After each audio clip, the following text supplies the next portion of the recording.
right with him. Udo says Subaru broke a 5-star challenge in 22 minutes, setting a new mark. The healer gives Hirasaka praise for his diligence. We find that he is Kusaka's little brother running the reconnaissance division. The department has been pulled whole due to attacks. Hirasaka spots another man in the room with clearly damaged face. He inquires about it. Udo says Kei, a former bronze rank now employed under Taiga, is here. Kei challenges them to a battle and furiously disputes becoming anyone's submissive. Udo says he got a tip anonymously. He started hitting him when he hurried over to meet him, which resulted in his detention.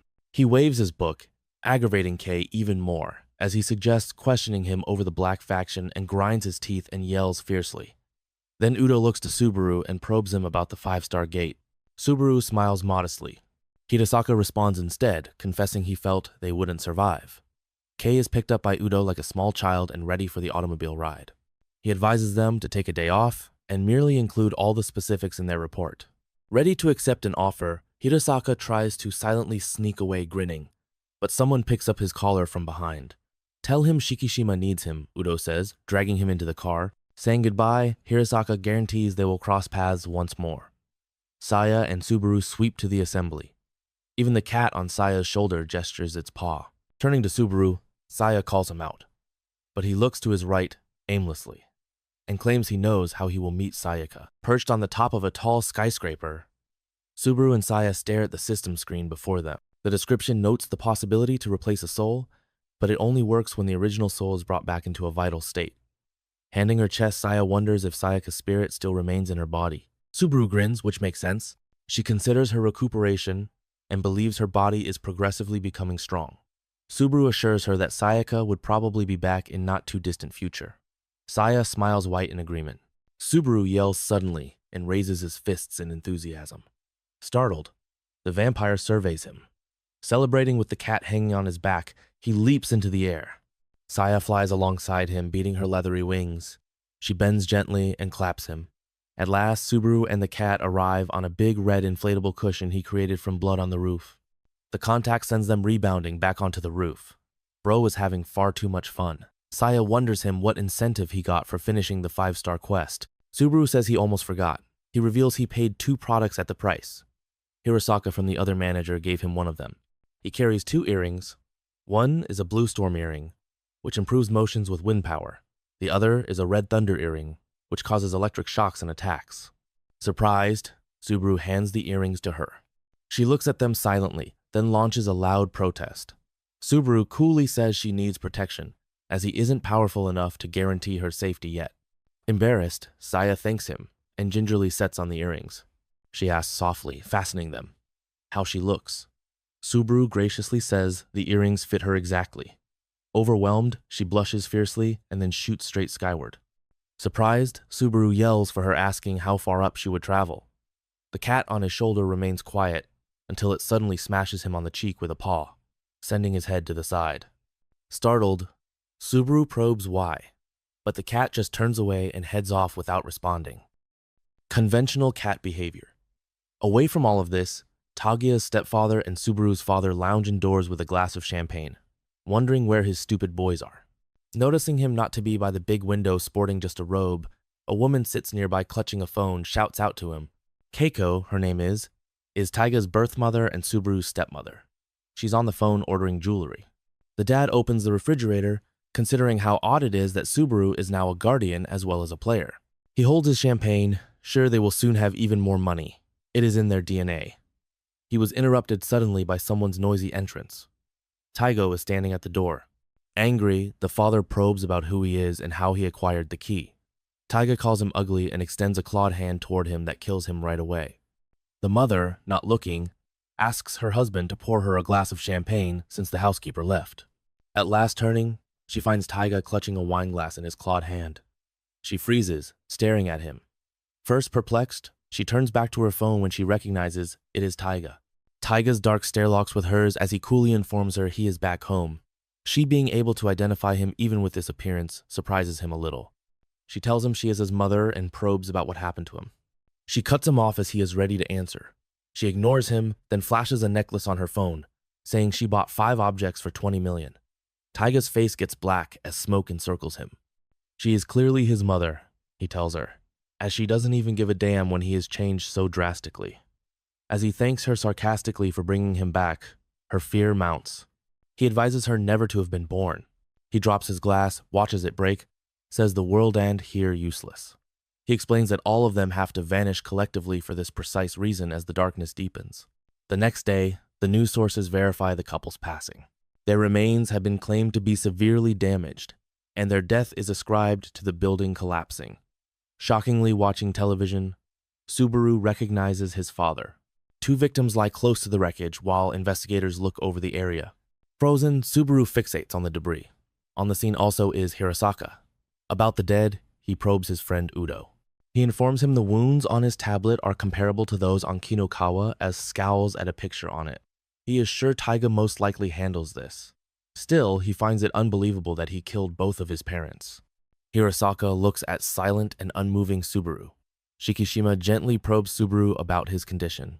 Though he is depressed, he cannot grieve for his father. He admits he feels nothing.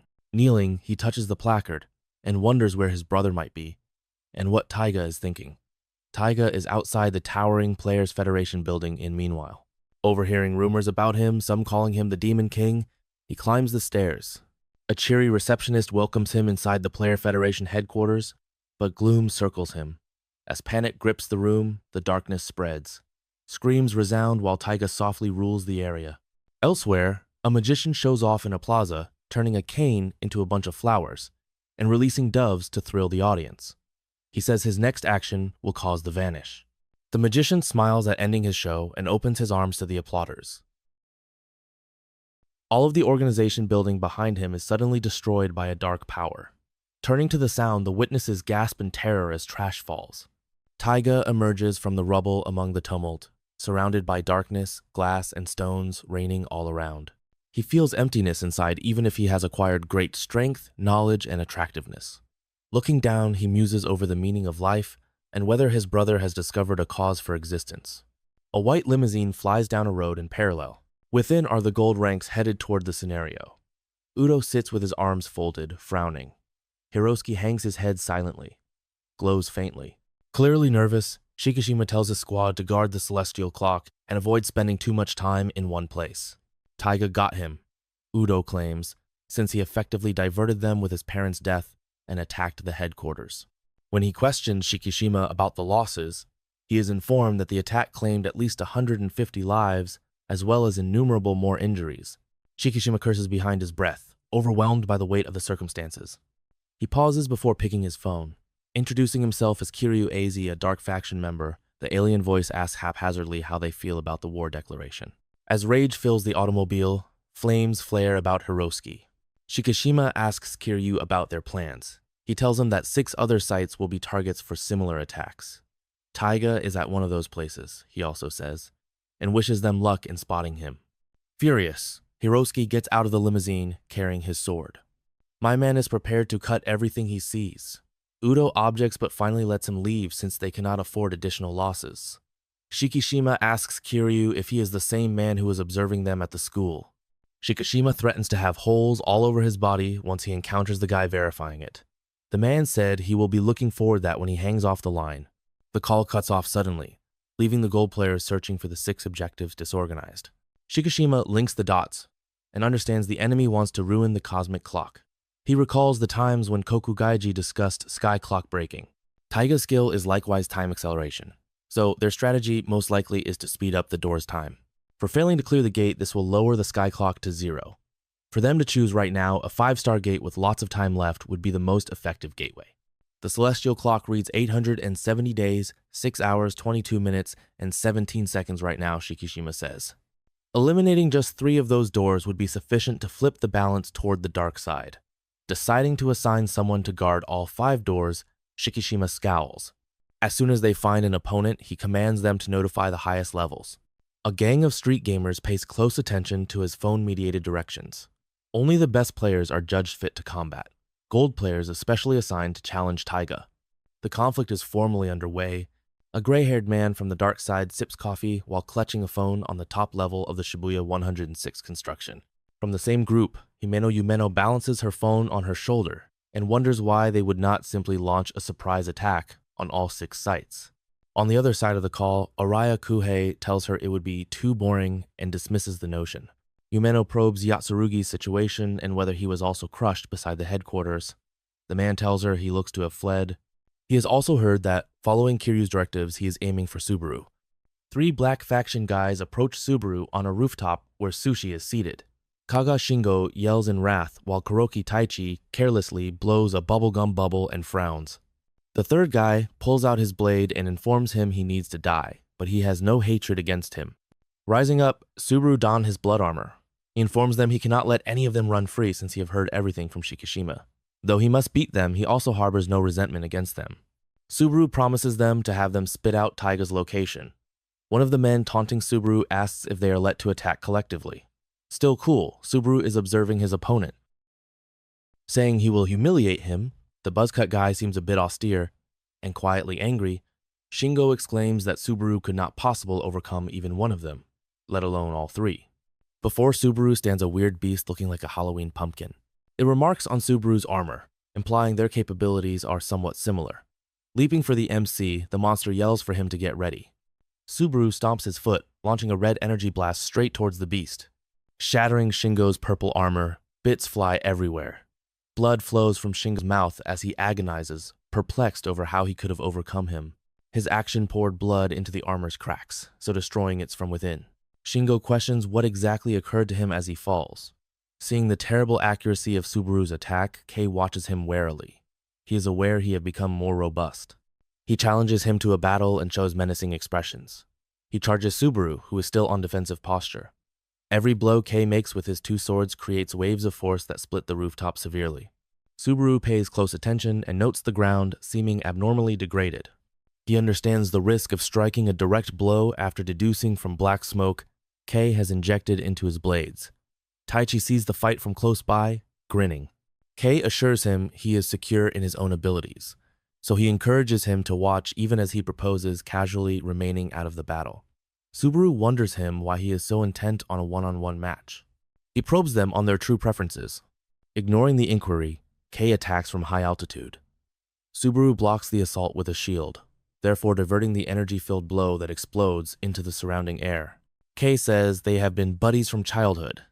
He's the commander of the gang. Shingo is his underling. Taichi follows them from a distance constantly. Stated differently, this is simply their norm. Subaru barely avoids and demands explanations as Kei strikes another, inquiring about his membership in the Black Faction and their aim to destroy the Celestial Clock. Still grinning, Kei says he merely wants to get stronger and dismiss any great objective. Even if it means against the heroes, he says his desire to defeat the best players motivates every action he does. Just to defeat the best gamer, my man joined a terrorist gang. Though Kei believes he is a Yankee from a manga, Subaru cannot possibly grasp. For Subaru, this is somewhat too much to handle. He wonders if this dream was worth harming innocent individuals like Miss Kusaka. Hearing this, Kei feels perplexed and as though he doesn't know her. Subaru says he is referring to the 3 persons they came across before the 5-star gate. Hearing this, the man advises him that since they left the front lines due of weakness, it was their own fault. Subaru's wrath is stoked by the contemptuous comment, hence he hits Kei directly in the face and launches him flying. He is startled to learn as he comes up that the MC has progressed even faster than when he defeated Shingo. Subaru yells at him and charges him of endangering people who give their lives to save others. Declaring that such a desire is not worth the expense of innocent lives, he shows contempt at Kei's egocentric ambition. A status pane opens up showing Subaru's conditional skill, which greatly improves his skills by means of his hate. Though all of this clearly shakes Kei, he nevertheless lifts his sword in protest. He yells for Subaru to quit meddles with his fantasy. Still, Subaru closes his hand and curses to get ready for the next attack. Taichi gets in before either can act. Wearing slippers, he moves forward, haphazardly kicking Kei in the rear, therefore stopping the fight. Kei stumbles, then collapses on the ground. Taichi advises him to welcome the loss, and notes that the 3 of them can try their best the following time.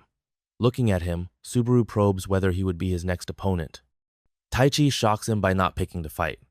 He says he's been their boyhood buddy but also has a separate identity, that of Shikishima's servant. Sent to join the Black Faction, he is the spy. He claims arrived here to inform him the whereabouts of the 6 gates. He says the battle has started as he relates to him all the gates. Shikishima also comes upon Taiga at one of the gates at the same moment. Though he was looking for the man in the spectacles, he happened into something better. At last, Taiga turns around and informs him he will be the first to die. Shikishima asks Taiga whether he is referring to the prophecy of his door owner who claimed to murder all of the top gold rankers. Shikishima advises him against undervaluation of him. Drawing on his 5H ability, he showers sulfur rain on the opponent. Taiga doesn't seem threatened. Coldly staring back, he informs him the boss battle has only started. He remembers the 3 years ago when Shikishima was dubious of him as he continues to evade his attack. He advised him he was leveling off somewhat slowly. Galea the battering ram owned the door he'd taken from Subaru. He refused to work with him, and even when he went above level 20, the second door normally does not show up. The gold rankers believed that, as it happened with some players, his door would show at level 25 during their conference. Shikishima still felt, nevertheless, that he had taken the door from another person. Sitting outside the meeting room, Taiga could hear all of this. He chose to remain silent since the gold-ranking officials lacked any evidence against him. Shikishima claimed he knew someone with the ability to reveal lies just as he felt safe. Taiga started criticizing Shikishima for removing his safety like this, as this made him panic. He resolved to murder him sometime. In the present, he was in front of him displaying quite different strength and form. Though he understood his intention to kill him was immature and stupid, he still wanted to carry out it. Already, he has made advantage of Galea's authority by applying his acquired Kokugaiji skills. Taiga enveloped in thick purple smoke and launched a strong fist at him. Though he was fast, Shikishima could still see him. He warned him not to undervalue him as he approached and engaged his third ability. This engulfed him with a blue radiance and set off an explosion around. Taiga reacted fast and escaped utilizing his ability for teleportation. Shikishima came to know he could only teleport inside the radius of the smoke. He informed him his strength was like a level 50 gold rank player's. Shikishima personally scored level 82, hence Taiga had no chance against him. Taiga sighed greatly as the city started to quake with loud explosive sounds. Shikishima clarified by looking back with a perplexed expression that they previously knew gold rank players would pursue after the 5-star gates. This is the reason he advanced the time of all 4-star gates right up until the final minute. Now the city was home to about 200 underworld species let free. This strike had already cost them a lot of players. Taiga inquired of him how he intended to stop the beasts wreaking devastation in the backdrop. Shikishima inquired whether the person he was battling was indeed Taiga, as he couldn't believe he would act in such way. He informed him that although Taiga coexists with his soul and consciousness, the actual him is dead. Now he, only one want of Taiga, stays in his thoughts. All he once wanted is meaningless to him. He wants to exact retribution against the world that turned away him. Looking at Taiga before Shikishima could sense his pride, envy, and the need for recognition, but he couldn't feel any of this from the Taiga in front of him. This made him question whether he really had a scheme to eliminate the gold rankings. He wonders if Taiga truly loathed himself so severely that he yearned to be someone else. He cannot allow him keep on this road regardless of the cause. Using his 6th ability, Moth to a Flame, he gets ready to call it all off. Bro has had weekend listening in mind. Taiga enveloped in purple smoke, and Shikishima surrounded by a blue glow, both charged at each other. Elsewhere, Kiryu notes the blue glow and deduces Shikishima is most likely fighting Taiga right now. Declaring he will be his opponent, he turns back towards Hirasaka. As he is still courteous, my man Hirasaka strikes him with a death gaze and orders him to submit. Fixing his glasses, the man informs him he is going to fight since he has personal motives. The scene moves back 1 hour earlier to show Kiryu chatting to his child. He counsels the lad to be a nice youngster and pay attention to his mother as he leaves. The lad promises his mother he would be back for dinner when she urges him to come soon. A purple door materializes, and his wife and child start to crumble after he exits. All they were illusions the Kokugaji produced. We return to the fight when he gives Kiryu orders to murder anyone getting in their path. Kiryu is aware that 3 gold-ranked players, including Hirasakari, active right now, while the others are elsewhere. He sees this as the ideal chance for challenge. The top gold-ranked athlete charges at the man right away. The man, sporting glasses, stands composed with his weapon in hand and notes that Hirasaka is the most controllable prey he could find. Hirasaka approaches. The man employs a technique that may cut across physical defenses and divide any area. Struck by the attack, Hirasaka understands this opponent is formidable. Although he doesn't completely get the capability, he notes it sounds like his own warp edge ability. He will thus have to strike faster before the man could swing his weapon. Hirasaka isn't very good in creating plans though. He charges forward and sets off a spell that freezes him. Startled, he discovers the man is employing a marking ability and undetectable trap set off at touch. This is among Kiryu's skills. He has laid comparable traps all around. Knowing this, Hirasaka charges again carelessly, only to be marked once more and knocked down. Kiryu knows Hirasaka will probably try a frontal attack, as he is unduly confident about his skills. Kiryu's main objective is to keep Hirasaka locked down until reinforcements come, even though his attacks hardly seriously affect his health. That is plenty for now. He could even attempt chopping him while he is frozen. Hirasaka tries to employ his cord edge attack right away, but his every motion is blocked by the phantom marks. Still, Kiryu can sense the great force his strikes produce even though they cannot reach him. Furious, Hirasaka questions him why he decided to use his talents to harm others when he might have had saved the planet. Kiryu shocks him with his identical inquiry. He probes him on why he is safeguarding the Earth and what makes him so furious. He wonders whether his resentment should be aimed at him personally.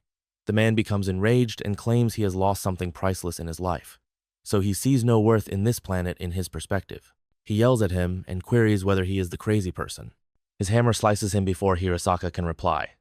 With his sword, he blocks the attack but stays still. Kiryu probes him to see whether he truly believes he can bargain with him. Hirasaka suffers after he lost his kid and wife. It was difficult to convict the individual who killed him since he was a minor and a player.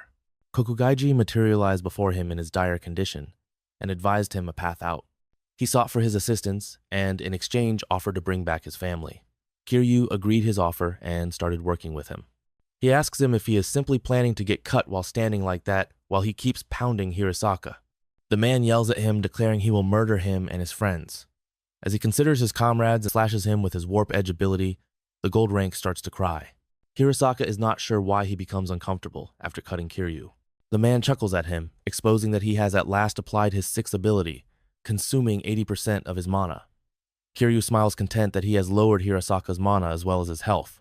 Kiryu says he has done his job while badly bleeding. Whispering weakly, he asks Hirasaka why he is crying. Uncertain himself, Hirasaka says he can feel an opponent's emotions slowly seep into him during a bout. He says he's crying as every time Kiryu hit him, he felt an intense grief come out of him. As Kiryu mentioned before, Hirasaka informs him he is not fighting for the good of the planet. Rather, he battles to keep with his pals for as long as possible and to defend them. He tells Kiryu he isn't insane and notes everyone fights for a different cause. Still, he underlines that this is exactly why he cannot give up. Kiryu laughs, and at last acknowledges his loss hearing this. During his last hours, he muses over his inability to turn down Kokugaiji's alluring offer. All he wanted was to get his family returned, without regard to expenses. Furious, Hirasaka accuses Kokugaiji of manipulating people's weaknesses. Laughing carelessly, Kokugaiji learns about Kiryu's death. It doesn't matter, he notes, since Hirasaka is already low on mana. He praises the doll family he made for Kiryu for fulfilling their intended use and smashes them. The Black Faction spreads 19 of their members, including Tiger, between several sites, focusing on gold-ranked athletes. Taichi is with Subaru elsewhere, outlining the circumstances. They come into a girl capable of turning into a strong beast. She uses her talent to grow into a huge cat ready for attack. Sushi pulls her down precisely before she can hit. Subaru calls Saya following the battle to check on her. Saya says she has totally annihilated her opponent and attests to almost cleanliness in Shibuya's southern section. She aims to eradicate the city's underground species.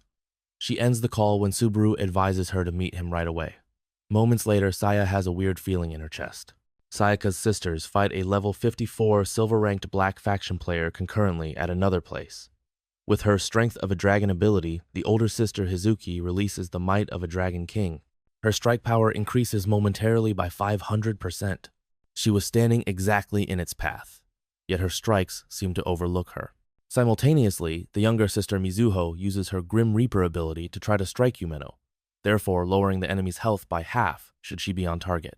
Yumeno employs her Blink ability to vanish momentarily from the world before the sickle can strike her. Should she seek mana, she can also employ her other spells or attack when blinking.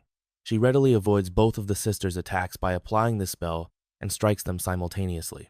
Hizuki discovers as she is attacked that not only Yumeno's absence time is arbitrary, but she may also attack right away upon arrival. This enables her to attack simultaneously and avoid. She tries everything, nevertheless she stands no chance in front of her and gets ground down. Yumeno asks them whether they are the Sayaka siblings, and laughs. She claims the small sister is much prettier, and the bigger sister has a better style than her. Strong and with many social media followers, each are both of the sisters. The girl's enthusiasm is uncontrollable since she defeated the girl she felt jealous of. Long as she can experience this pleasure, she doesn't give a damn about what damage it causes to other people. Listening to her, the sisters come to see she is rotten right down. Earlier, Subaru had gotten in touch with them, stating he had figured out how to revive Sayaka. He advised them it could take some time, but he will bring her back to them. As they informed Yumeno they wouldn't allow them ruin the planet that their sister was returning to, both of the sisters fixed their sharp eyes on her, hearing her name. The girl claims she heard their third sibling failed. Saya appears behind her when she is busy spewing garbage about their sister. She looks coldly and speaks to Sayaka, letting her transfer souls for 3 minutes. All the knowledge Saya acquired adds to Sayaka's level as their souls flip. She comes back to normal and launches a corpse fist assault right away on Yumeno. She beats the snot out of the girl really quickly. Emotionally calling out her are the two sisters. Since she is trained, she smiles and orders them to leave all to her. At last, being able to feel the earth under her feet and defend the people she loves makes Sayaka happy. She gets enraged at Yumeno once more though, as she fixes her sight on their injured features. Following a single punch, the girl's teeth start to fall out. She gets smacked once more trying to scream. Sayaka says she is going to show her the outcomes of her training while getting ready for another attack. Via a chain of souls, she is linked to Subaru. Yumeno is always getting pounded by Sayaka, hence she has little time to defend herself. Besides, the punches are not typical. Every time she is hit, she experiences an electric jolt and an abrupt impact vibrating inside her body. She understands that, should she fail to try to flee right now, she will perish. Yumeno sees a system alert warning her that her skill won't work as she tries to use blink to escape since the surrounding region is contaminated too much. Sayaka created a red fog, using her blood to render the girl unable of blinking. The girl tries to fight back when she has nowhere to escape, but another vicious hit puts her down right away. Since her martial arts ability exceeds theirs, the two sisters fix startled looks at her. They seem to be observing their sister on an enormous scale. Sayaka's sister advised her to stop engaging in missions for a little when she was at level 19. Given her low level, they felt as though she was impeding their aspirations. Furious upon learning this, Sayaka informed them she would simply get stronger on her own and would not return even if they begged. One of the sisters heard a rumor following her departure from home that a boss had depleted her levels, resulting in an 8 instead. Though they understood she wasn't the one giving up, the sisters felt guilty for her. She will return once she recovered, they were sure. Turning to the younger sister, Hazuki agreed she was correct. She invited her to help Sayaka together. Sayaka grinned as she heard both of her sisters support her, since this motivated her even more to beat the girl. Yumeno strongly objected to this. That their relationship differed from hers and her sister was unacceptable to her. She then begins yapping about her background, that of her jealousy of her sister, since she obtained more likes on her tweets. She chose to kill her sister by opening the purple door for this reason as well. She then began slaughter of everyone she considered to be above her. Still, this time she had to confront reality as Sayaka punched her back to oblivion. She keeps striking and unintentionally punches her out of the mist. Knowing this is her opportunity, Yumeno uses her blink ability and targets the younger sibling. Sayaka shields her though, so she won't be able to strike. She wonders why the universe won't simply follow her wishes and starts to weep. She then tries to fight once more with the last amount of resentment she has left, but it's all over since she gets put down really rapidly. Sayaka informs her she won't let her contact her family even if she didn't hear any words she said. She then strikes the last blow, Yumeno falling with an explosion. Sayaka stands there free from a scratch once the blast smoke clears. She even made a blood shield over her sisters, therefore saving them. Hazuki recalls how she informed her she would get stronger on her own and prove she could be helpful. She begins to cry upon understanding her words have come true. Sayaka yells out enthusiastically and tells them she won. She starts coughing out blood though, right away. Seiya informs her their souls must switch back and she has not much time left. Though she is somewhat depressed, Sayaka understands she has to leave. She claims she has to sleep for a little once more and apologies to her sisters. We watch Subaru swooping toward her at full speed as the sisters bid farewell and the girl gets ready to change. He wants to thank her and apologies for dragging him on the search, so he wants to meet her even if it's just for a second. along with wanting to grow stronger with her. Sayaka starts to cry since she believes she should be the one apologizing for dying in that mission and thanking him. She guarantees that she will get more powerful with him somewhere they go. She then thanks Seiya for looking after her physique and requests at last, they trade souls. Seiya wakes up in the body of a female.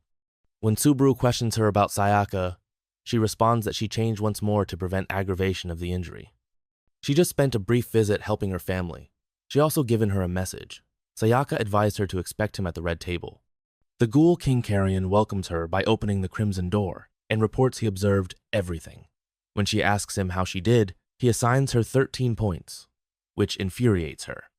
Additionally, hearing to this and mocking Carrion for her severe policies are the Thunder and Storm bosses. She is not happy even though both of them assess her on their own criteria. Carrion then orders her to keep on their training while they both stroll approach the red table. Subaru is perplexed about the red table in meantime and turns to Seiya, who seems to be even more ignorant. He simultaneously sees Hazuki approaching him with a terrible look. For a while he gets afraid, but as she approaches, she starts to cry and thanks him for letting them see their sister. This causes him to become emotional. He begins to cry alongside the sisters. The younger sister asks him to blast them all away since they are going to eradicate the underground life in the city. There stands Subaru remembering what Vanquish informed him. He still didn't know what brought him happiness, and every day the planet was growing to be a horrible place. But he would want to be around all of his buddies if he could really find happiness.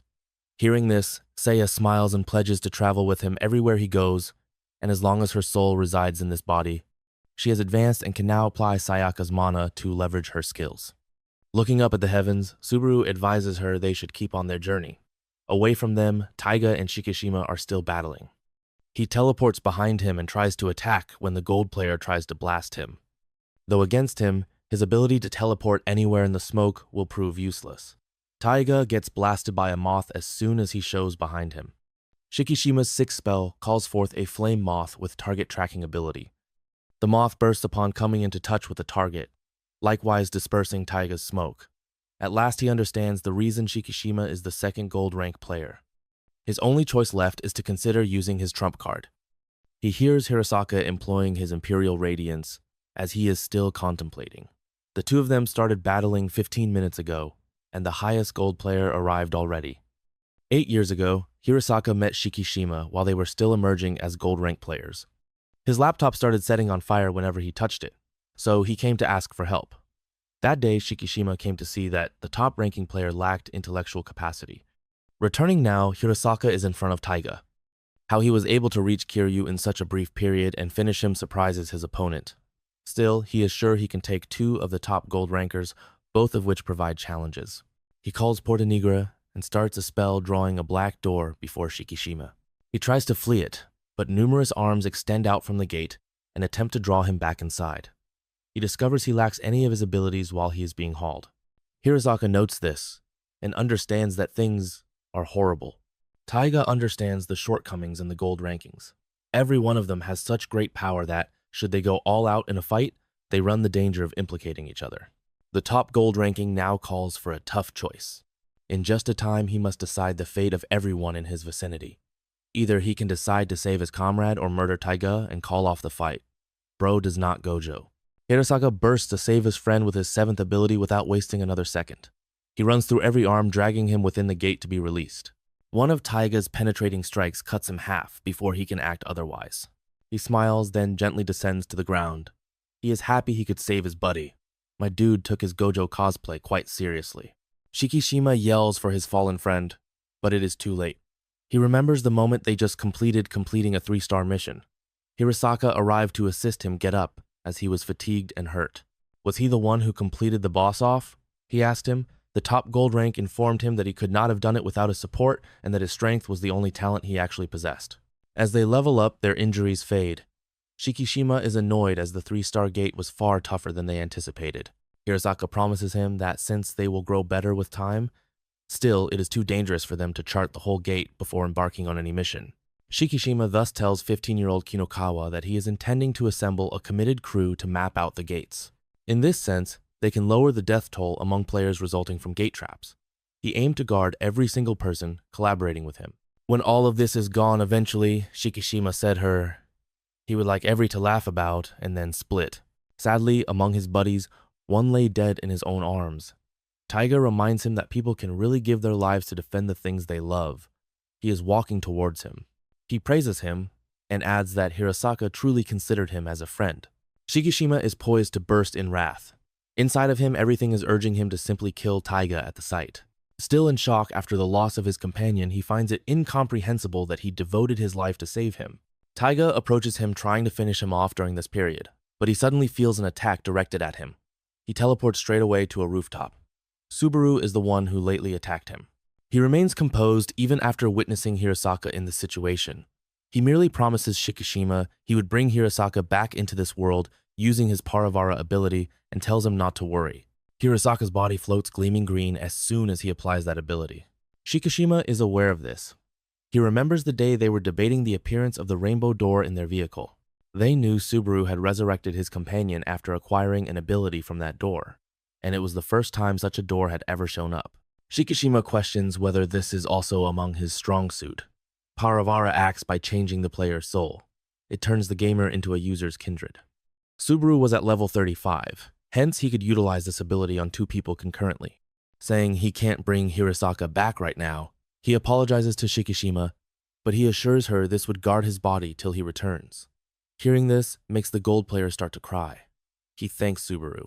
Now entirely back in one piece, Hirasaka has gone savage. Mentioning how great it feels to be back in the human world, he begins to giggle as he flies in the air. Subaru knows the soul inside Hirasaka's body belongs to Carrion just from the way he chuckles. He appears different after having undergone total metamorphosis. Declaring himself as the Ghoul King, he also says he will be Subaru's kindred from now forward. Carrion forced Subaru through the door of trials the last time, but thanks to Subaru's development, he was able to somewhat recover his natural look. His present strength, though, differs from that throughout the testing. Taiga turns sharply at him and lets many doors fly around him. Seeing all those hands makes Carrion not leastly concerned. He understands they fit the withered elderly woman. Carrion conjures up a spiral of green blood around him using blood mold, then rains it down on the arms extending out. Then he shows the position of the original door by means of a divine earthquake. Not too long after spotting it, he grabs a large scissor and slices the thing from outdoors. The sheer force of the attack cuts in half the subterranean creature. Subaru praises him for tending to the beast. He starts to feel perhaps too secure. Taiga is approaching the two of them as they are standing. Looking at Carrion, he informs him he is his next target. Carrion becomes agitated and informs him his actual enemy has been in front of him all this time. Though Subaru is in front of him, he has not confronted him once. Taiga wonders if he is deliberately avoiding a conflict with him based on his statements. He tries to create other reasons, but he cannot hide the truth as he looks right into his eyes. It reminds me almost of their first meeting in childhood. He still remembers his terror that day. This drives him insane, and he challenges Subaru to fight within the door. Shikishima warns, but Subaru embraces his challenge and begins to trail him. He recalls when Taichi questioned him about what Taiga had done to him in the past as he is approaching the door.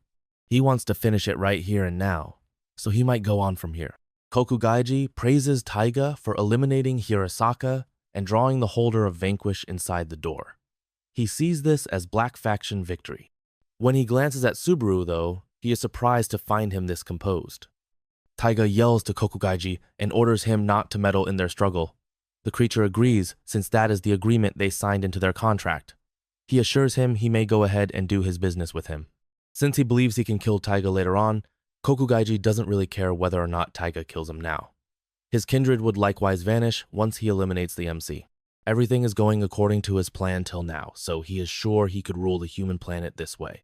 As things were beginning to look fantastic, we noticed a familiar face materializing. Carrion flies Shikishima clear of the scene outside the gate. The man wants to assist Subaru beat Taiga, hence he isn't very happy. Carrion assures him he would be alright since he has a plan.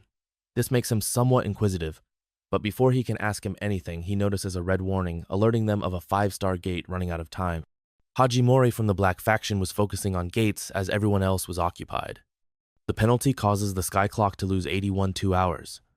This set the timer for 2 days and 16 hours. The technology starts to glitch, and the heavens starts to crack suddenly. The system is struggling to keep itself since the remaining time is less than 100 hours. Something like this is unprecedented. Should even one more gate go to zero, the planet will vanish. Thinking on a solution for this, Shikishima begins to get anxious. Karate chops him in the head and advises him to relax.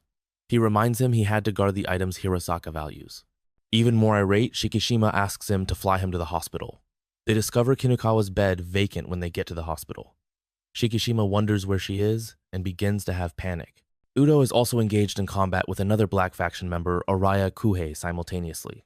The gold rank is cooking, my man. How a shield user can strike him that forcefully is unbelievable. Udo is attacking with his shields, not protecting. Shikishima calls him after the athlete is taken down, inquiring where he is. He probes him regarding the whereabouts of Kinukawa.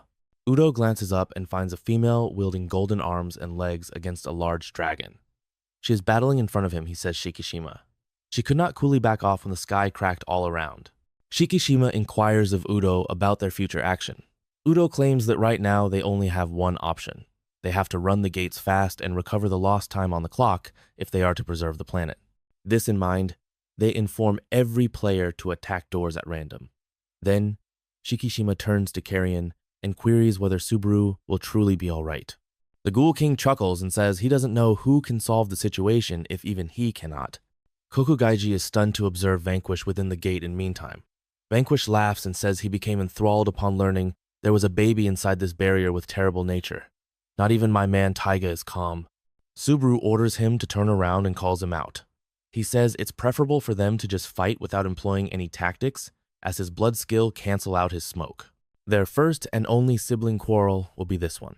Shocked Venkatesh glances at Kokugaiji and asks how he looked inside the door.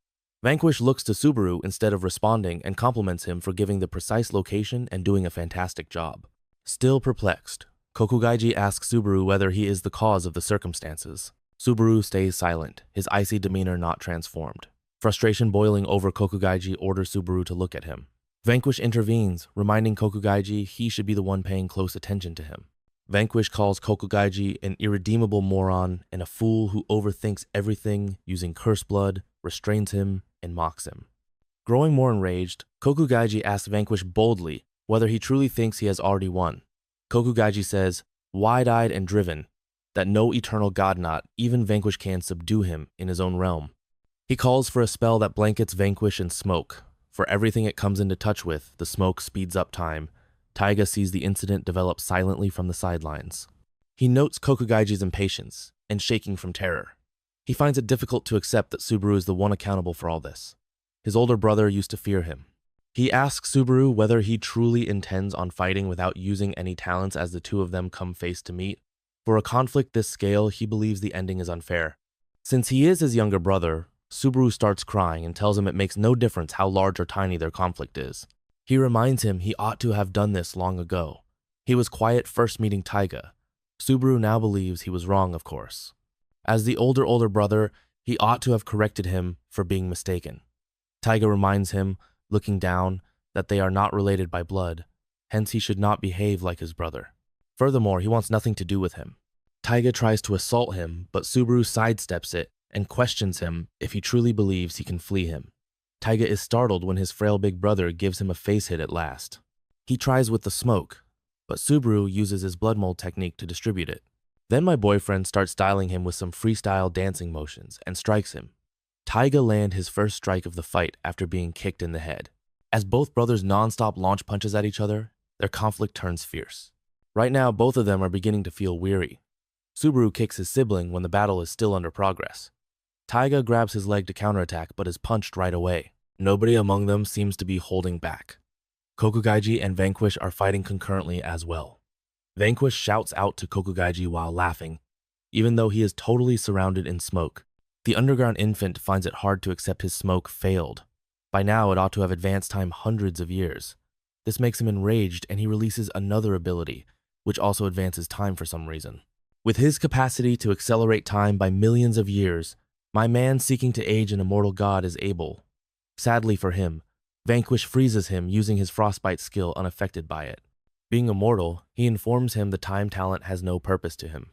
With a dejected look at the infant, he remarks he could have came up with a better strategy if he had been smart enough. Vanquish says he left traces all throughout the place when he utilized those doors.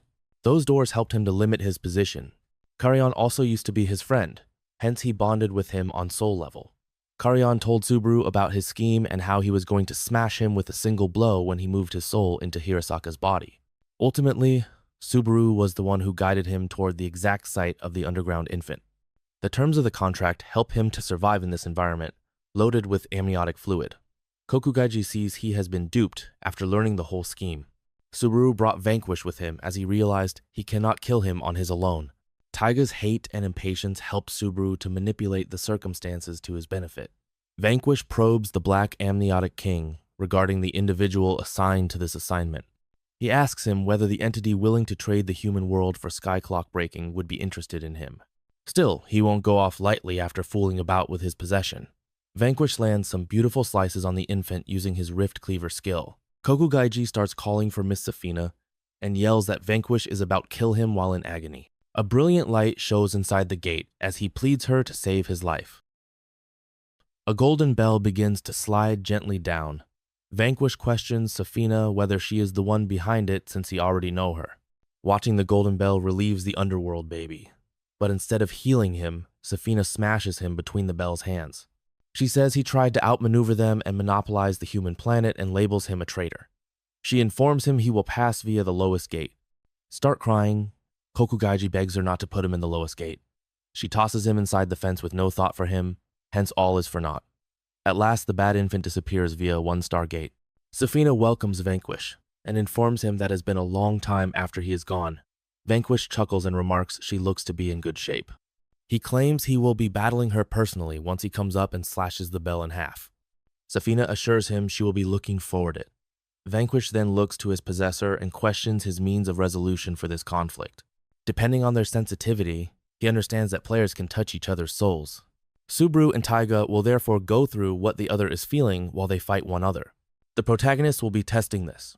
Once he passes this challenge, he will be really qualified to become his possession.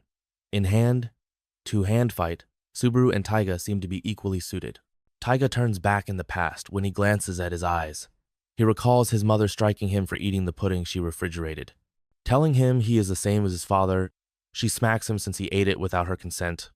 He had to live on one pudding after the mother had left him alone at home for 3 days. Child Guidance Center discovered her abuse finally, but she started avoiding it. She hardly let them into the house at all. She asked Taiga why he was ever born when she returned after they left. She eventually wed Subaru's father, who shared her exact nature. Taiga felt enraged when he found out the man had a son, since he knew he would have a big brother similar to him. In his thoughts, he also felt he would be miserable like him. But he sensed a sparking light in Subaru's eyes when he greeted him. He couldn't understand how he remained unbroken given treatment similar to his own. Growing up, he believed that the behavior of others around him was the cause of his own. But he couldn't tolerate it, since he had seen someone living the same life without complaints or hopelessness. The only insect he knew was himself. The two brothers observed an interview with Hirosaka, where he indicated the doors seemed to people with pure souls. Taiga told his brother he was never getting a door and teased him. Not too long after, he noticed a door rated gold just in front of him. He pushed his brother away since he couldn't accept that at all. He held him close and made sure he would never be comfortable with his life since he feared Subaru would grow content. He understood that the distance separating them would never be the same if he let him to be happy. This is the reason he wants him to spend his whole life under his shadow. Subaru is taken aback as he gets hit once again, since Taiga still has this much strength. Every punch lets him feel something. He understands the reason his sibling developed such warped anxiety. Taiga smashes the whole bridge when trying to kick him. Subaru flies toward him and kicks him as hard as he could while the two of them are descending. He considers why they couldn't stop this sooner as he is pounding him. Taiga can also sense Subaru's soul since he keeps under attack. Wondering if this is his brother's heart, he starts to see a brilliant light in front of him. He was living the same life as him, but he reacted quite differently than Taiga when he found out he would have a little sibling. He even sought to stop the mother from striking him. Taiga pulled him away from his life, nevertheless, and considered him as a brother only. He is there, observing the moment he takes the door from his brother. He questioned Subaru's logic when that door showed up. Reading his ideas, Subaru aspired to be a player so he could guard his small brother. Though he seems startled, he has observed it a long time before. His brother Taiga was the only person in the whole planet that really loved him. He recalls another event from his past when Subaru's dad was thrashing him over something he was hiding. Taiga found him defying his dad to be a little odd. Calling him an idiot, he questioned what he was trying to hide. His dad stopped striking him and let him go, until at last he discovered what he was hiding. Then Subaru headed over to Taiga to pick him some pudding since he enjoyed it. This startled him and left him wondering about his condition. He failed with his brother no matter what he tried. Taiga regrets he couldn't live his life the way he wanted, as his body gets surrounded by a golden glow. Vanquish understands that his body has reached its limits like those of every other underworld species, hence this is his last. Since the gift he acquired from Kokugaiji vanished as well, it was time for his soul to roam in the emptiness non-stop. Not in the wrong, Taiga requested Subaru not to stare at him that way after glancing at his face. At the same time, he loved and feared him. His last recollections were of the pudding they had together. Now it was time for him to vanish. He informed Subaru he would like to have those puddings once more sometime. Though it made him glad, he couldn't thank him back then. Hearing this causes Subaru to break down. He sees his little sibling there before him. Taiga vanishes into the emptiness as he tries to seize on him. Thinking that his younger brother remembers the time they ate together, Subaru cries in heart. Now he was regretful as he cannot prevent his brother from his destiny. Vanquish approaches him and informs him that Taiga's worst suffering comes from knowing his sins and not acting to stop them. He hated himself for all the terrible things he did, and with time it kept piling on and on. Ever once he grabbed his door, this ending was certain. Subaru asks him whether there is another path. Vanquish turns into a therapist and assures him he is meant to figure out his life. Never lose these memories. He should bring them to his dying. Vanquish promises him waiting for him and asks him to spend as much time as he wishes, just casually being Subaru's best dad. Following Taiga's defeat, Subaru acquired some levels and artifacts, including the Golden Arm. The crack first showed on the sky clock 3 hours ago. All the guys worked so hard that in those 3 hours they cleared 195 gates. This deactivated emergency mode and set the time of the clock to 417 days. Shikishima said the problem was temporarily resolved and appreciated every athlete for their efforts. Subaru has just left to win his battle. Subaru's kindred and the 3 gold players waited calmly for his comeback. Since they were still there, Carrion reassured them that was all well. Saya wanted to check on Subaru right away since she could sense he was injured. A moment later, they heard Vanquish screaming within the door while Subaru was weeping while asleep. Still in unconscious state, he emerges from Sushi's back. Everybody's glad to see him safely returning. He is dreaming of eating that pudding with his brother, hence even asleep, he is happy. A system alert on software update shows here. 6 star gates have been formally included into this upgrade. 2 Black Fraction members are seen sitting on a rooftop talking about Kokugaiji's passing. The girl notes she lost connection, and that the murderer Kokugaiji also vanished. The man asks her whether she believes the supposed rainbow owner is the reason everything is happening. She says she's not sure, but given Kokugaiji is still king, Vanquish most certainly killed him. This suggests that the 3 kings are about to act. The girl reminds him the sky clock just got an update and advises not to panic. She advises they remain there for the time being to observe developments. Someone else apologizes to Ishizaki for coming all the way to treat him in meantime. Ishizaki tells him it's nothing, very reassuring. Should he pass now, all of them would be dead. Though he acknowledges he can't return Kinakawa's limbs, he heals him with his strength. Shikishima assures him they have it under control and advises he not to worry. Rather, he worries more about Subaru's state. Subaru is merely attempting to cure his tired soul, Carrion notes. He reminds them of their weariness following through the first door. Shikishima says he missed roughly 5 days of sleep, while Hirosaka stayed in bed for 3 days despite being able to move later. Carrion says your soul takes more time to adjust the more strong the creature you contract with is. Should an average individual deal with Lord Vanquish, their soul will either die or enter a coma for several years. But Subaru proved the basic strength of his soul by keeping on without rest for a whole month. Carrion assures them T hears no need to panic too much since Subaru will surely wake up. Still, Saya is staring out the window worriedly, considering Subaru. Subaru is drifting in space wondering whether he is dreaming. Someone behind him speaks suddenly, exposing that all souls are born and finally return in the galaxy of universal unconsciousness. The individual informs Subaru he is in soul slumber right now, which enables them to meet for the first and last times. Subaru searches but cannot seem to find the stranger. The stranger gestures skyward and orders Subaru to get ready for fight. Uncertain, Subaru queries what kind of war. The stranger says a monarch from another world has invaded and ripped a hole in the human planet. Moreover, Subaru himself, the possessor of Vanquish, is now somewhat well known. Among other countries of copper, silver, and gold, he foretells the invasion of their planet. A storm is approaching. a terrible one that would make the struggle with the black factions seem like a breeze. The stranger says not even a gold rank or vanquish will be able to stop it. Nobody else will be able either. Subaru is the only one fit to save everyone. Shocked, Subaru questions how he could possibly stop a storm even vanquish cannot. The visitor discusses the red table, the twilight half, and the apostle of Aurora instead of responding straightforwardly. Subaru will eventually become king, he adds as well. Subaru questions this hard to believe. The stranger confesses he failed and now lives just to get back to the sea of unconsciousness. He expresses happiness at their last chance meeting. Subaru probes his meaning of last and failed. The stranger reveals he is Subaru's future self, the king of Aurora, the most strong man on earth who couldn't preserve it and was finally vanquished. Though he cannot reveal all about the future, he tells Subaru some secrets and exhorts him not to lose the earth or his friends. A jewelry called the Afterglow of the Midnight Sunday allows Subaru to view the memories of the dead. The stranger tells Subaru it's time to get up and warns of the first disaster. Good luck is wished for him. The stranger bids farewell.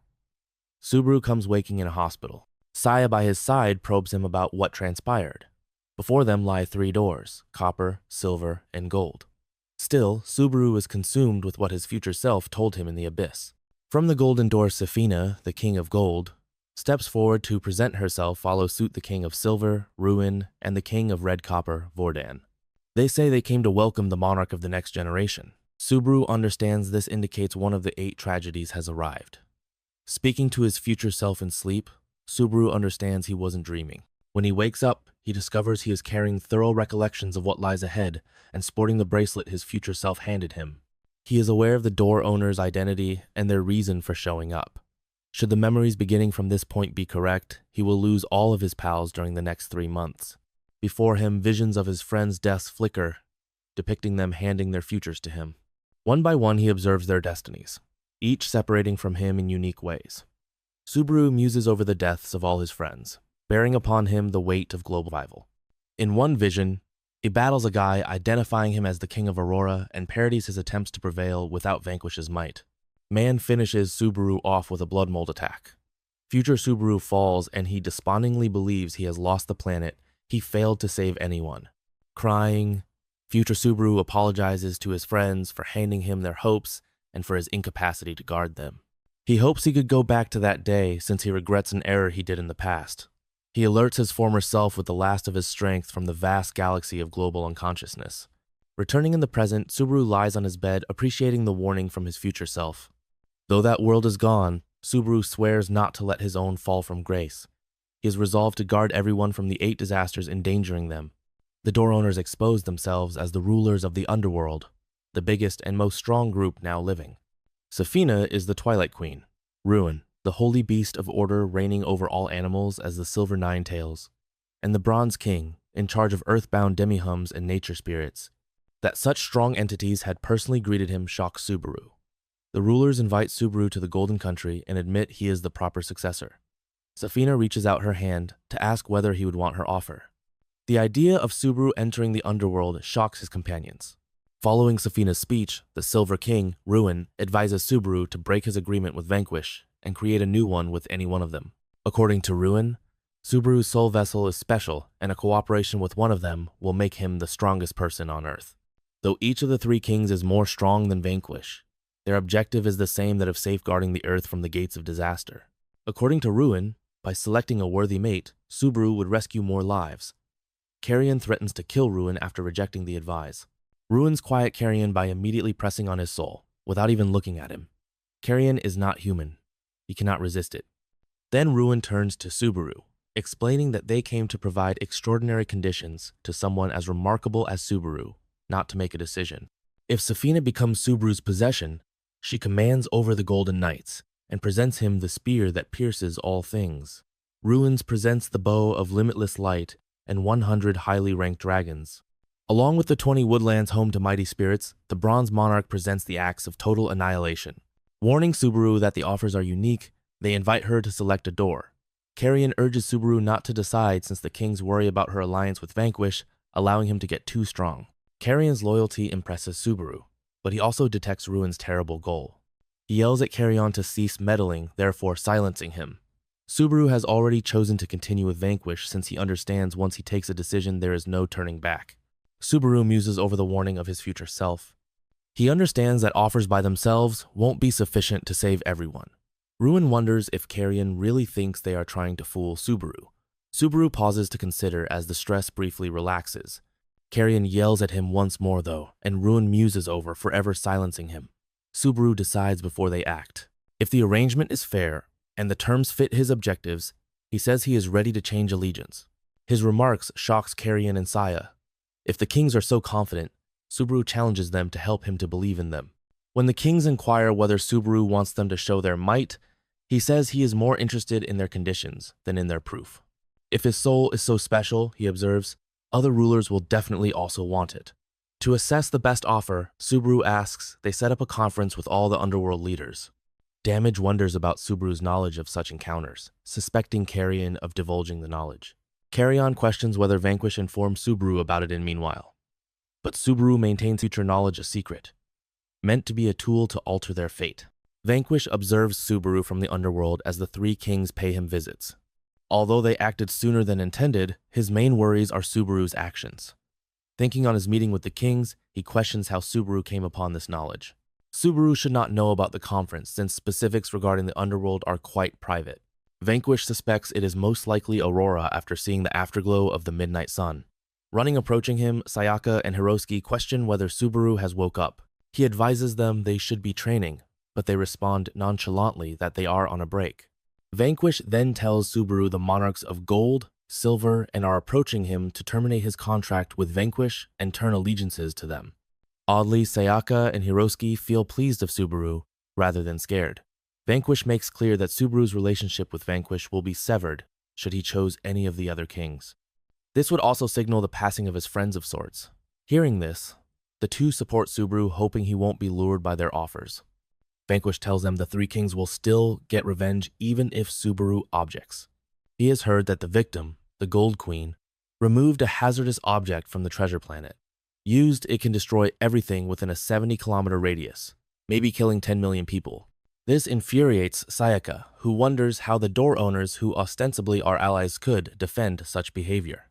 Hiroski notes that Subaru should not put their existence above the life of others. Their selflessness surprises Vanquish since they respect stranger lives above their own. Then Sayaka wonders whether Subaru would be okay. Vanquish says he's not sure but notes Subaru looks to have gotten some unanticipated assistance. Now Subaru is dealing with his first crisis, the three doors. Should he turn down the king's suggestion, he will be subject to extreme reprisal. On the other side, embracing it guarantees a hopeless future. Once he recovers from one crisis, he can be ready for the next. The system exposes him the results of both decisions, either supporting Vanquish or opposing the rulers, therefore endangering the future of all people. Hearing about the conference, the Bronze King takes great seriousness. He wonders how a regular human like Subaru could dare to be an equal to them. Subaru says anyone claiming something on him can bargain at the meeting. His approach is to put off deciding. He not intends to reply right away. Rather, he intends to get time till the conference. Subaru understands he cannot neutralize or vanquish the three kings, so the second disaster would follow right away after his decision. His only reasonable choice is to minimize the first disaster as much as feasible and confront the second with less consequences. Still, even postponing his choice might set off the fury of the three kings. Losing his cool, the Silver Monarch gives Safina instructions to employ Victim. It seems almost like a bomb capable of producing a huge explosion commensurate with the soul poured into it by its owner. Should the Queen of Gold Safina utilize this object, Subaru recognizes the future he observed in his memories will recur. But Safina shocks him by confronting him personally, and stating she would want to honor his bravery. She tells him this object is like a nuclear weapon from his world, and warns him should he turn down their offer, they would use it right away. She does, however, respect his courage in negotiating and advise they could give his choice of holding the meeting some thought. Safina grins and asks Subaru whether he really believes he can conquer the second tragedy without their might. The other two kings exchange startled stares. Subaru notes the update screen on the sky clock hit 100% before he can reply. A big red lightning strike marks the end of the update. Platinum Carnificus, a 6-star gate, shows up in the planet, and the system charges a penalty. Since this incident is happening significantly earlier than intended, Safina asks Subaru what he intends to do.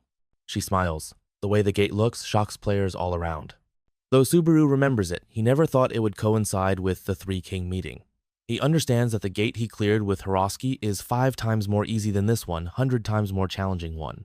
With a maximum of 3 tries and a participation restriction of 10, the players have only 7 days to pass through the gate.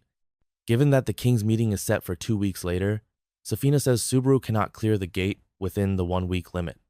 If he accepts their offer, she gives him their power to instantly clear the gate. She asks once more whether he really plans to show up for the conference without signing a contract. Understanding Safina's plan, the other 2 kings start disparaging Subaru, anticipating him to give up under duress. Rather, Subaru shocks them all by boldly grinning and declaring he won't be using their powers this time. The 3 kings are startled by his audacious allegation. Subaru invites the kings to see his team clear the gate without making any single sacrifice. Attracted by his confidence, Safina laughs wildly. She agrees to his requirements and tells Subaru she is interested to see how he intends to clear the gate. She thus gives him permission to attend the conference free from contract signing. She cautions him before leaving that she will utilize the victim object without thinking twice should he break his pledge. The monarchs bid Subaru goodnight and vanish within each of their own doorways. Relieved, Subaru sighed deeply at last, free from the great weight.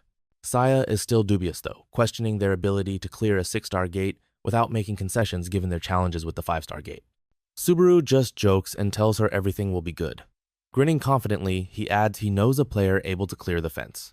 At the Tokyo Itabashi Junction, the biggest gate in history opens at 6 p.m. behind the fencing tape. A sizable gathering forms to see the disturbance near the gate. Hizaki, the director of the Japanese Players Federation, says this is the first gate in Japan with a difficulty rating of 6. He says he wants the top-ranked players gathered to pass the barrier within 1 week.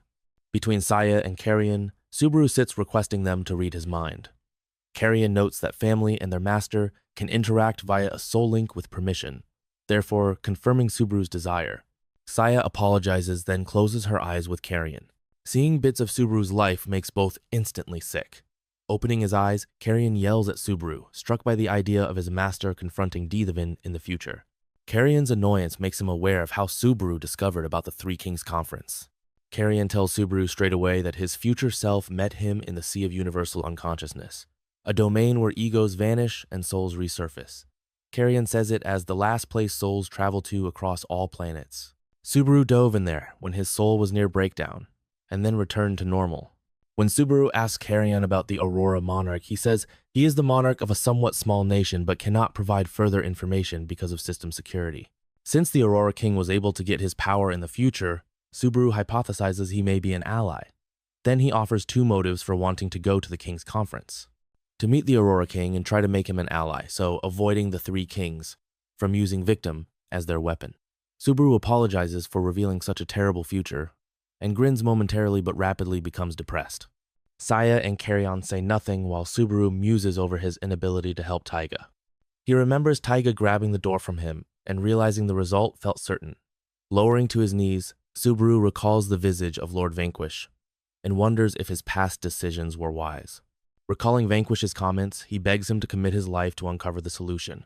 Driven not to make the same mistakes, Subaru seeks his buddies for help. Saya kneels right away before him, pledging to remain at his side as long as her spirit existed. She wants to enable everyone to be happy by helping him to preserve the Earth from this disaster. Carrion says he likewise wanted to say the same thing. Subaru thanks both of them and beams. With a determined look, he says the time has arrived for them to pass the 6-star gate free from any casualties. Saya and Carrion support his scheme. Subaru sees a torrent of missed calls as he reaches out his phone to explain everything to Shikishima. Carrion grabs the phone from his and instructs not to interact. He argues that players rated as Hat the Gold are not helping them in their fight. Shikishima, meantime, questions whether Subaru is still asleep as he is not picking up his calls. The crew passes above a thick, dark jungle. Subaru looks far away and is deep in contemplation. He remembers Carrion showing door owners how they might detect every action and word of their subordinates. Since Safina is their queen, the Golden Knights could leak their plans to her. Hence, they have to refrain from freely talking about their intentions. Should she find their objectives, Subaru sees the disastrous results and images an explosion destroying the city. It is the same for owners of copper and silver doors. This is somewhat depressing, since the 3 of them share a secret about their future memories. Sayaka and the clumsy guy also know about their secrets, since they are always audible from the underground, Saya tells him. Hearing this, Subaru pauses momentarily and begins to yell to defeat. He advises him to have a conversation when he reaches the underworld once more. But his loud cries annoy Carrion, who chastises him for yelling as the people living in the underworld can still hear him even without screaming. He informs him he only broke Hirasaka's eardrums. Seiya can only see mountains ahead. Hence, she questions him whether they are indeed on their way to clear the 6-star gate. Subaru chuckles instead of responding and observes they have arrived in the sea of Hitachi City. Seiya battles fiercely in the underground, smashing guards with strong punches. Her expertise helps her to be free to assume several knights at once. 2 managers observe her training. She has become far more robust, they note. The Thunder Boss adds humorously that they teach far better than Carrion. She should take a pause, he advises her. After that, they will engage in a duel right till death. Sayaka feels sure she might surpass him this time. She then inquires about Hirasaka. He is with the prisoner, the boss reminds him. Vanquish stands elsewhere with Hirasaka, confronting the seized felon Ludwig. She should be killed, the knight leader orders them. Hirasaka tells her he wants her to be his swordmaster, hence he won't do it. He knelt down to tell his companions he wanted to be helpful during the forthcoming fight. He questions her once more whether she would teach him. I had no idea the Knight Commander was a cute anime female. System notifications flash showing specifics regarding 6-star gates.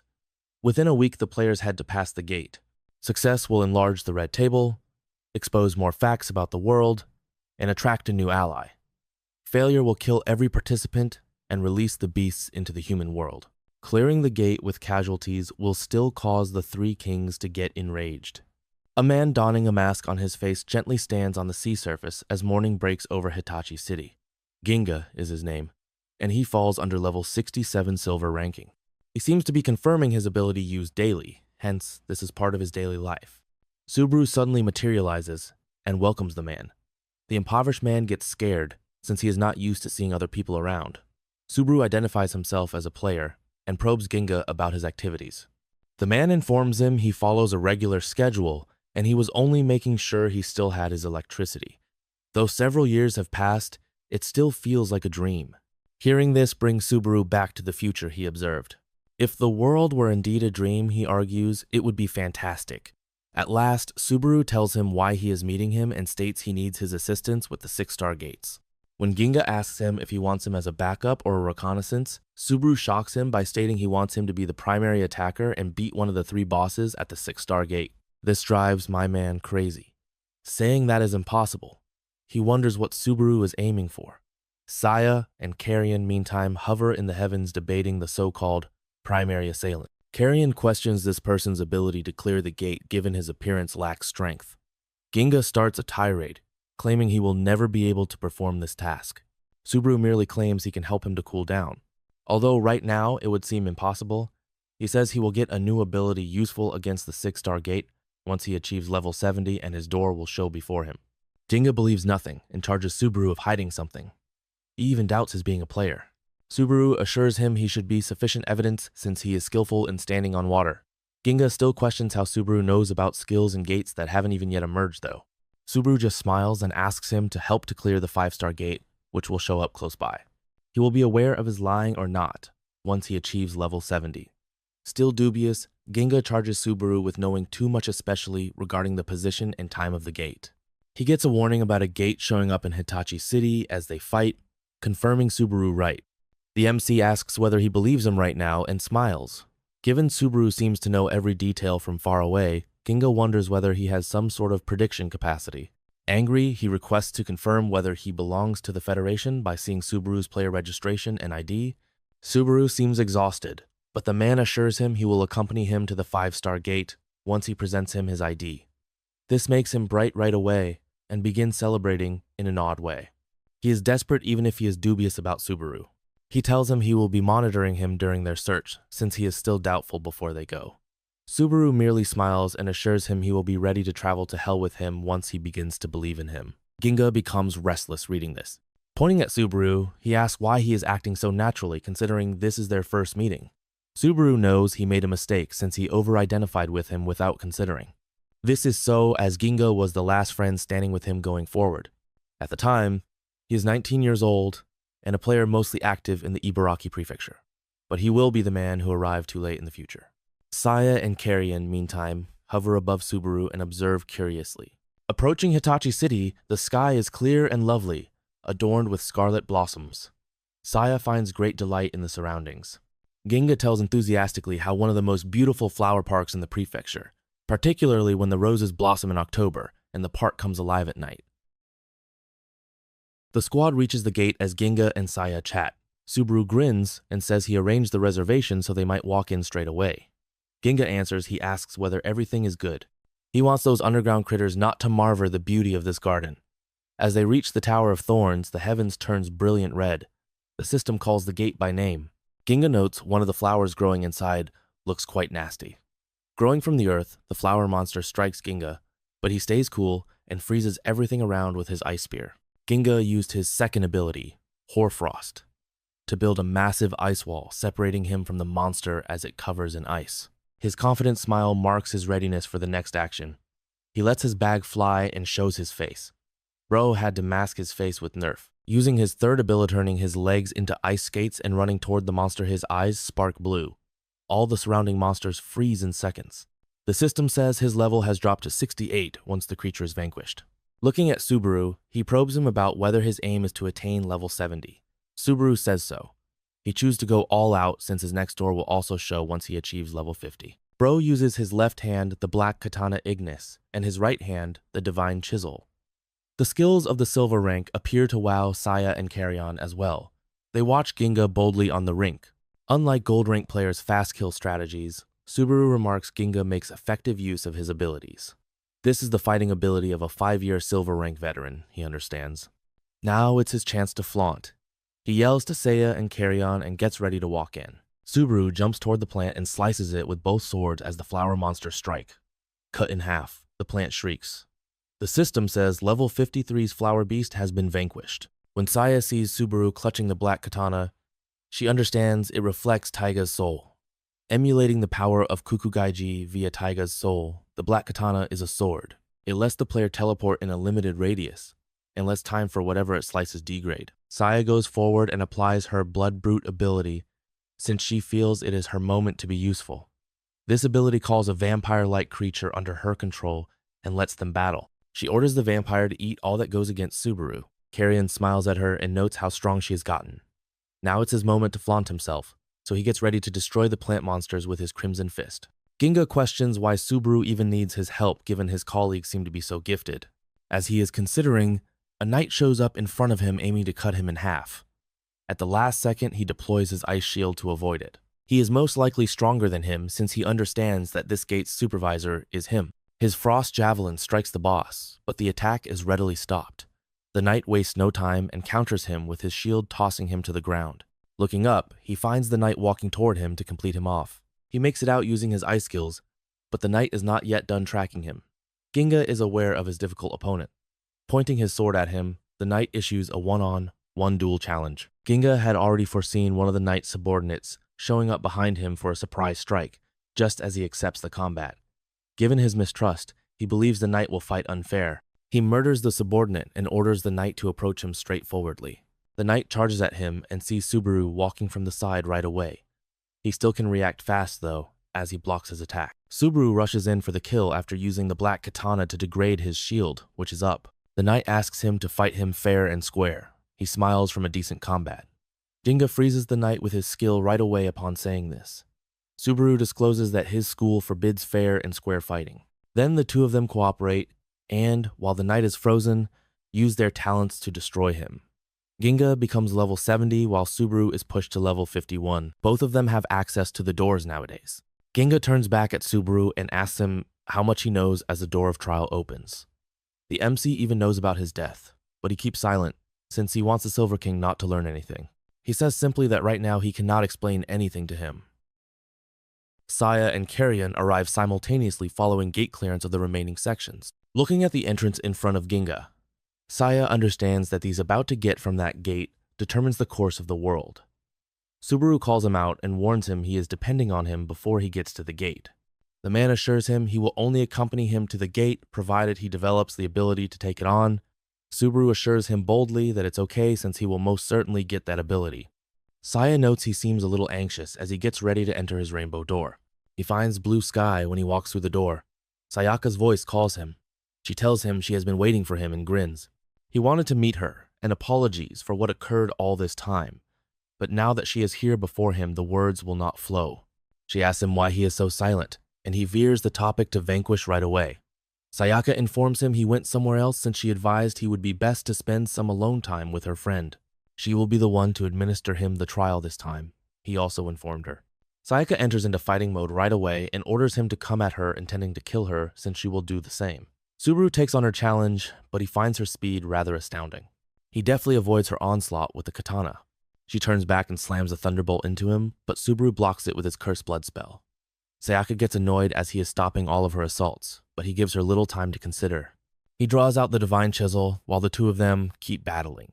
He sees her wielding the golden arm before he can attack, and at last he understands she has grown stronger. From distance, Vanquish and the Thunderkill him watches this struggle. The Thunder Boss notes how Subaru discussed becoming stronger with the girl after he broke through his heart. He finds she is fantastic and really motivated since he is training her. The trail ends at last, and Subaru beats Sayaka in this time. He asks her a question, while they both lie on the ground. But before he continues, she promises him she will assist him stop the disaster. She claims to have already promised him, therefore, she will never turn on him. Subaru recalls the day they first crossed paths, and she traveled on his missions as his friend. He begins to cry and thanks her for not wavering. Returning to Ginga's door, he encounters the magical ice wings that guard his door. Bro resembles a Pikachu. At last, Ginga cleared the trial and acquired his new ability. Is it sufficient to pass the 6-star gate? He asks. His proficiency is known as the Ice 9. Vanquish shows up asking Subaru if he is done once the trial ends. When Sayaka probes him about Keelam, he informs her he left already. Saying the day is not distant when he will acquire even more power, he can sense his power synchronizing with Subaru. He's still seen him dying in the future though. Vanquish begs him to tell him everything so they may create a strategy. Subaru finds the whole gate covered in ice as soon as he walks out the door. Turning back, he finds Carrion and Saya still uninjured. They gestuate to Ginga, standing behind Subaru with a grimace. He wonders him why he took so long even though time moves slower behind the door. He has already personally defeated the 5-star gate supervisor alone. He assures Subaru that he was correct, and that, should certain criteria be satisfied, his new ability might be useful against the 6-star boss. His level rises to 74 following 19 minutes of gate clearance. Shikishima has already put together a squad outside the 6-star gate. There are 4 gold rank gamers and 4 silver rank players among Thema Healer included. Shikishima praises 2 of the gold ranks for coming all this far to assist. Among them, Akira remarks he doesn't particularly enjoy the air in this city. He should quit talking, advises his friend Mei. The man said he has no intention of defending sites once Hirasaka leaves. Wanting to leave, he urges Shikishima to hurry through clearing the gate. Shikishima says they can come and leave as they wish, since they cannot lock the door. Yet, the enemies will be prowling within the gate before they even enter. Thus, they cannot send a team beforehand. They have to show in knowing nothing. Furthermore, 10 times more difficult than a 5-star gate with a 7-day time constraint is the door. Akira starts a yapping session, happily stopped by Kinokawa, who just came on location. Thanks to a healer Mei brought from America, her limbs are back to normal now. Should any member of the attacking party get injuries, the healer is on standby outside the gate. From the USA, the healer Mia Hart is a gold rank gamer. She simply wanted to visit Japan in search of some figurines, but she simply had bad luck with timing. Half of the American team of gold players deployed inside the 6-star gate perished as well. Subaru shows up with his crew just as the team is getting ready to enter. Shikishima yells at him about not picking up his calls. Subaru doesn't reply when he asks him whether he might join the raid with them. He only asks Shikishima if his friends could look after the gate by themselves. He says they will find it difficult, even with their combined strengths. This infuriates some of the players who believe he treats them disrespectfully. One such player is Akira, who approaches him to find out whether he truly believes he is stronger than any of them are. Subaru tries to explain, then Carrion leaps in and begins trash-talking the gold rank. This gets the matter much more out of hand, and the man turns feral. He gets hit in the face and nods off before he can act, ready to utilize his talent on Subaru. Subaru knows that this individual is among the first members to die in the raid. He has seen the future. He puts him to sleep since he doesn't want him on continuing. Turning around, he assures everyone he can't lose them, so they are better off departing without them. Shockingly staring at him, Ginga questions what he is trying to accomplish. Now even Shikishima is enraged, and all the other players oppose him. Saya becomes enraged seeing them all armed, but Subaru calms her. He tells them Akira stopped him just as he was ready to apply his talent in the center of the city. Though he tried, he wouldn't have listened to him. His only choice was to knock him unconscious. Shikishima seems to know so much about Akira, thus he is a little dubious and asks him whether he has practiced this response ahead. Then he gestures at Ginga and remarks that he has a strategy in mind since he brought him here. He concludes Subaru most likely knows something about the gate. Hearing this, the protagonist concurs with him. Shikishima believes him, thus he knows that he most likely became entangled in the underworld if he is not sharing with them about the gate. Once more, he begs him whether there is any way he might be helped. Subaru tells him that his crew would only go in alone. They get 3 tries to clear the gate. They might then organize a celebration. Shikishima then commands everyone to drop weapons. He believes in the MC, hence he hands everything to him. Except for Akira, who gets back up for some reason, all the players rely on Shikishima and have no objections. Screaming at everyone, he asks whether they had gone insane to accept what the man says. Shikishima tells him he trusts him, as he is always ready to risk his life in order to save his buddies. He advises him to stay down since he has already tried to apply his middle-class talent in the heart of the city. Everything is cleaned, so Subaru looks toward his squad and they are ready to walk through the entrance. Hot breezes blow from inside as soon as the door opens. Looking back at Akira, still enraged with him, the MC, he asks him to have a talk once he gets back and apologies for striking him. When the American girl learns they are just sending 4 players inside, she goes crazy. She yells at them saying the gate is pure heaven. There exist 3 sections to the whole stage. The players will view the flame garden once they pass the gate. They then have to confront the open space and thirdly reach inside the chamber. Every field has a boss of their own. The first is always burning and resembles almost a furnace. The surrounding temperature here exceeds 290 degrees Celsius. The fiery lambda is the supervisor in charge of all this burning. The second area's boss is the hero devourer with light wave emitting capability. The bosses are so formidable that no other underworld creature could survive in this surroundings. In Subaru's future memories, the attacking team dispatched inside the gate had to contend with intolerable heat. This made it difficult for them to simply stand in the space, let alone breathe. Udo assigned to Shikishima responsibility and asked him to make the choice. Shikishima yells to Subaru, then forms a blood sphere around the group. This helps them to avoid the heat and lets them breathe somewhat better. He only does it for 1 hour though if he is not interacting directly with the boss, since maintaining the bubble drains a lot of mana. For now, Shikishima tells the healer to concentrate on healing the players. The heat suddenly gets much more strong and something approaches the players. Akira's whole body is shaking. Looking above, the players see the first boss. He is brother of the Thunder Kilum and the Fiery Lambda.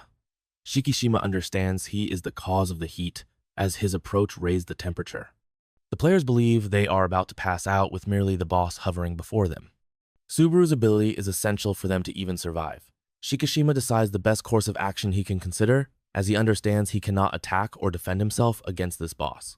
Telling everyone to withdraw, he employs his sulfur rain technique on the boss.